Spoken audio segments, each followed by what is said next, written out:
Good morning, church. This summer, we are spending some time in the Gospel of John, looking at the 7 I am statements that Jesus makes in a series that I'm calling The Great I Am. How does Jesus describe himself in his own words?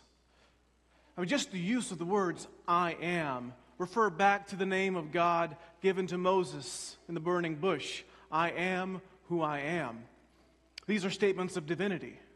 But they also tell us about Jesus' character and his purpose. God was on a mission through Jesus. The world was being changed for good. Today we'll be looking at the second statement made in John chapter 8. I am the light of the world. The previous chapter, John 7, lets us know the setting. Jesus was in Jerusalem during the Festival of Tabernacles, known in Hebrew as Sukkot. While Passover and Pentecost may be more familiar to Christians, Tabernacles is just as important of a festival in Judaism. Before the temple in Jerusalem was destroyed, there were 3 required pilgrimages described in Deuteronomy and in Leviticus, though it's still celebrated by Jews throughout the world today. Passover and Pentecost are in the spring, while the Festival of Tabernacles is in the fall to celebrate the harvest. This year, it's in mid-October. It is a week-long, joyful celebration meant to bring people together and to remember how God sheltered the Israelites in the wilderness. Jewish families build a 3-sided shelter called a booth or tabernacle, in Hebrew, a sukkah. It's usually in their backyard, or if they live in an apartment, on their balcony, and the roof is made of something that grew from the ground but is no longer attached to it, whether that's branches, palm leaves, corn stalks, even bamboo. Basically, this is religious camping. Families eat their meals in the tabernacle or in the booth, which is decorated with seasonal fruits and vegetables. It's typical for Jewish families to invite friends and other families to celebrate with them in their booth, especially if they don't have one themselves. But it's not like it was back 2,000 years ago when the temple was around in Jesus' day.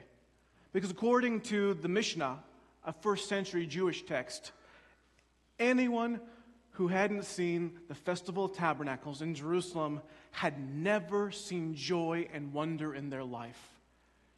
Every evening, there would be a water ceremony to remember the water Moses struck from the rock by taking water from the pool of Siloam in a golden vessel, carrying it up the hill, and pouring it on the altar. And it was a jubilant celebration with Levites playing many instruments of all kinds and singing loudly with dancers and even acrobats and jugglers. In fact, it's written that the Rabbi Simeon, the son of Gamaliel, who taught the Apostle Paul, he bragged about this at least, could juggle 8 flaming torches at the same time. At least that's what he said he could do. But after the water ceremony was a lighting ceremony to remember the pillar of fire that guided the Israelites through the desert. And it was an incredible sight to see. Because at the temple, in the court of women, there were 4 large lampstands that held 4 golden bowls filled with oil. And each night, young boys would climb these ladders to light all 16 bowls using the priest's linen garments as wicks. And in the courtyard, these dancers carried torches, and everyone sang hymns and praises aloud. According to the Mishnah, these lights were so bright that there was not a courtyard in Jerusalem that did not reflect the light of the festival. And so throughout Jerusalem, in the darkness of the autumn night, through the leaves of each tabernacle's roof, there streamed the light of God. Into this context, into this setting, Jesus then spoke these words to the people: I am the light of the world. Whoever follows me will never walk in darkness, but will have the light of life. The Pharisees challenged him. Here you are, appearing as your own witness. Your testimony is not valid. Well, Jesus answered, even if I testify on my own behalf, my testimony is valid, for I know where I came from and where I am going. But you have no idea where I come from or where I'm going. You judge by human standards. I pass judgment on no one. But if I do judge, my decisions are true, because I am not alone. I stand with the Father who sent me. In your own law, it is written that the testimony of two witnesses is true. I am one who testifies for myself. My other witness is the Father who sent me. And they asked him, well, where is your Father? You do not know me or my Father, Jesus replied, because if you knew me, you would also know my Father. He spoke these words while teaching in the temple courts, near the place where the offerings were put. Yet no one seized him, because his hour had not yet come. Before we go any further, I want to say it's easy to mix up this statement with what Jesus says in Matthew in the Sermon on the Mount, where he says, you are the light of the world. And that's true, but here in John, he's not talking about us shining and showing good deeds where we are so that others may glorify our Father in heaven. Here, he's talking about himself. He's saying, I am light.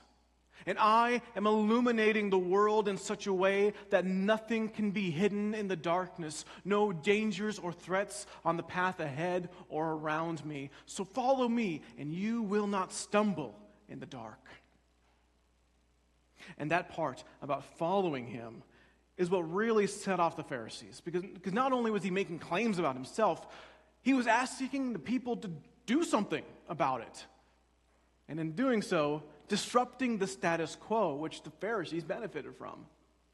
And so this whole debate between Jesus and the Pharisees, it's all about the question, who is Jesus? Well, we know what the Pharisees thought. To them, he was just a man, dangerously claiming to be more than that. What did he mean that he is the light of the world? In the next chapter, Jesus would say the same words to his disciples. But it was first spoken here to people that Jesus knew wouldn't agree with him or understand him. Taking a step back from the narrative, for those reading the Gospel of John, the audience has already been introduced to this concept already, right from the very beginning. In John chapter 1, in the beginning was the Word, and the Word was with God, and the Word was God. He was with God in the beginning. Through him all things were made, and without him nothing has been made that has been made. And in him was life, and that life was the light of all mankind. The light shines in the darkness, and the darkness has not overcome it. The word that the NIV translates as overcome is rendered differently in other translations. It can also mean that the darkness has not comprehended, understood, or grasped the light. And this is what we're seeing here with the Pharisees, who are so accustomed to life in the darkness that when the light of the world shined right in front of them, their eyes were blinded to it. Their eyes were not accustomed to it, and so they shunned the light. They would rather stay in the Shadowlands. But the Shadowlands are not the place to live and thrive. Jesus had good news for them. Good news for everyone. Good news for the whole world. But those living in darkness could not understand it, could not comprehend it. The whole argument that the Pharisees have about authority and witnesses, it just seems so unimportant because it misses the whole point of what Jesus was telling them. So Jesus, he responded to them saying, you need two witnesses. Well, you've got my word and the word of the Father who sent me. But if you're looking at me and you can't see me, then you can't see the Father. Because God is shining brightly. Stop squinting and just behold the light of the world. Leave the darkness behind you and step into life. But the darkness can be hard to leave. Have you ever been in complete and utter darkness? I have. It was in a long tunnel underneath the streets of Denver, Colorado. I've shared stories about a mission trip I was on many years ago in a college during an internship. We took a group of high school students to work with Dry Bones Denver, a ministry to the homeless and unhoused people of Denver, many of whom are teenagers and young adults. But Dry Bones doesn't just wait for people to come to them. They seek them out. But some people don't want to be found. And to prove this point, our guide took us down to this storm drain in the middle of the city. It was a big concrete tunnel under a street, and when it floods, the water from the streets flows down out of it and into a creek. These are a common sight throughout the city, and it's also where many people call home. It's not the most inviting place. I was actually a little terrified of it. 'Cause I'm not a superstitious man, but if I ever wanted to find a creature like a monster or a vampire or a werewolf, this is the kind of place that I would look. Well, I had to put my fear aside because our guide was leading us right into it. It was about 7 feet wide, so there's plenty of room for us to walk around. The air was very cool, which was kind of a relief from the summer heat. It wasn't even that wet, but fairly dry, because it hadn't rained in a while. And it was quiet. Really quiet. Our guide had told us there was no one there, and that they had told the inhabitants that they were coming by, so they had left. And that kind of assured me, but only a little bit. We kept walking down that tunnel, which seemed to go straight on for forever. And at first, the light was bright, and we could see all sorts of graffiti written on the cement walls, evidence that someone actually did live there. And I know it had been made recently in the last few years, but it was like looking at ancient cave drawings. And some of what we read was really heartbreaking. We came upon this, which just reads, "I hate me." We kept walking. The tunnel got cooler, even a little chilly, and it got darker and darker. The guide had a small flashlight, but no one else did, and we kept walking in a close line following him. After about 10 minutes, I was wondering, how far were we going? How far did this tunnel go? Where did it lead? I actually didn't really want to know the answer to that question. I really just wanted to head on back. But eventually we found a makeshift camp. And it wasn't much to it because the inhabitants had taken all of their possessions when they left because they didn't trust us, and they had no reason to. Our guide told us a little bit about life in the storm drains and how no one really goes in there.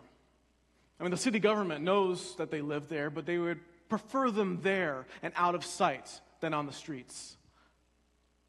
But then he told us that he was going to turn off his flashlight. His batteries are expensive when you're homeless, so they don't use lights that much, only when they need to. I'm not particularly afraid of the dark, but I really didn't want him to turn that flashlight off. But he did, and it became dark. Very dark. It's really hard to describe darkness, because all darkness is the absence of light. Darkness is black. What else can you say about it? And so it's hard to convey to you that this was the darkest place I have ever been. There was zero light there. We were too far in to see the entrance of the tunnel. And I don't know if we had turned the corner or if it had just disappeared like a dot as we walked. I couldn't see anyone else. I couldn't see my hand in front of my face, even when I was smacking myself with it. It was complete and utter darkness. That, our guide said, was what they lived in. We sat there silently for several minutes, just letting the darkness soak in. It was very easy to get lost in it. I mean, not so much physically, but you could lose yourself in it. It was like floating in an empty void, and it was surreal. Part of me was absolutely terrified. But the other part wanted to just sit down, settle in, and stay. Because there was an odd sense of peace down there. It was not real peace, but there were no troubles. You couldn't hear the noise of the city, the people walking obliviously above us. No one was going to find you there. No one was going to bother you. You can get really accustomed to living in the darkness. But that's just no way to live. They live there because they don't have any hope. They don't know any alternatives. But the goal of Dry Bones is to rekindle the hope that they once had, and to light a fire, to shine a light, to seek out and find those who are lost, and bring the light to them. They don't stop at that, but then they bring them out of the darkness and into the light, because that is what Jesus did. Into this context, into this setting, Jesus still speaks these words: I am the light of the world. Whoever follows me will never walk in darkness, but have the light of life. Jesus is shining and bringing good news. That we don't have to live in the darkness. And he invites us, come into the light, rejoice and be glad and have hope and live life abundantly. It's easy to be like the Pharisees and to respond with skepticism and dissecting, analyzing his words and asking him for proof, giving us some good reason to leave the darkness behind, to leave our darkness. But to those who believe and follow Jesus, even through uncertainty and fear, even when the darkness is still around us and we aren't sure where Jesus is leading or how far this tunnel goes, we hold on to hope and we take comfort in what we do see. The loving face of Jesus, shining light and shining life. There's a hymn that we sometimes sing. It's one of my favorites. O soul, are you weary and troubled? No light in the darkness you see. Where there's light for a look at the Savior and life more abundant and free. Turn your eyes upon Jesus. Look full in his wonderful face. And the things of earth will grow strangely dim in the light of his glory and grace. The light shines here, in this tabernacle, streaming in among the people gathered here. John 1 continues in verse 14, says, the Word became flesh and made his dwelling among us. But the word dwelling is literally tabernacle. Jesus has set up his tabernacle, his booth, his sukkah, and he invites us in. That verse continues saying, we have seen his glory, the glory of the one and only Son who came from the Father, full of grace and truth. By the light of Jesus, by the light of his glory and grace, we see this world as it truly is and how it should be. And in his light, we see each other the way Jesus sees us, and as we will be in the age to come, and what we see in his light. It's beautiful. For that's the gospel that we are preaching, and the good news we're proclaiming not just with our words, but with our lives. We live by the light of the world, Jesus Christ. May the world see it, and may they know him firsthand. If you're here today and you want to know more about the light of Christ, we would love to tell you all about him. You can be baptized and receive forgiveness and the gift of his Holy Spirit, which dwells in our hearts and illumines us with God's light. If you're here today and if you're struggling with this present life, you are not alone. We are here for you. If you would like prayer or encouragement or a listening ear, we are here for you today. You can find me, one of our shepherds, one of our Stephen ministers, and we will pray with you right now. You can find anyone here. If God can minister to you through us, let it be so. And in all things, may God and God alone receive all glory and honor and praise. Amen.